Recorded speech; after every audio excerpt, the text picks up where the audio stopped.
ایک دفعہ حضرت فاطمہ الزہرا رضی اللہ تعالیٰ عنہ نے نئے پردے خریدے۔ ہر عورت کے لیے سونا جائز ہے کہ نہیں؟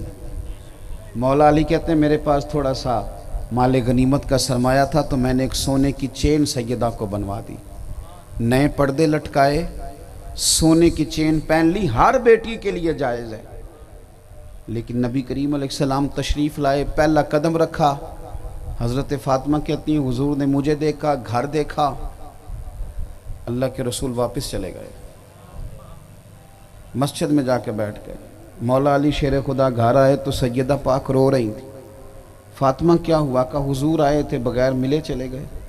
کہتے ہیں جب مسجد میں حاضر ہوا تو حضور کی آنکھوں میں بھی میں نے چمکتے آنسو دیکھے۔ حضور فرمانے لگے میری بیٹی ہو کے سونے پہنتی ہے؟ یا رسول اللہ وہ تو میں نے، میرے پاس کچھ پیسہ تھا تو میں نے لا کے دے دیا۔ حضور نے بتایا، گویا اپنی امت کو بتایا، اگر میں بھی اپنی بیٹی کو سونا پہننے کی اجازت دے دیتا، اگرچہ جائز ہے، عورت جتنا مرضی پہن لے جائز ہے، لیکن اگر میری بیٹی بھی پہن لیتی تو امت کی غریب بیٹیاں کس کے طریقے پہ چلتی؟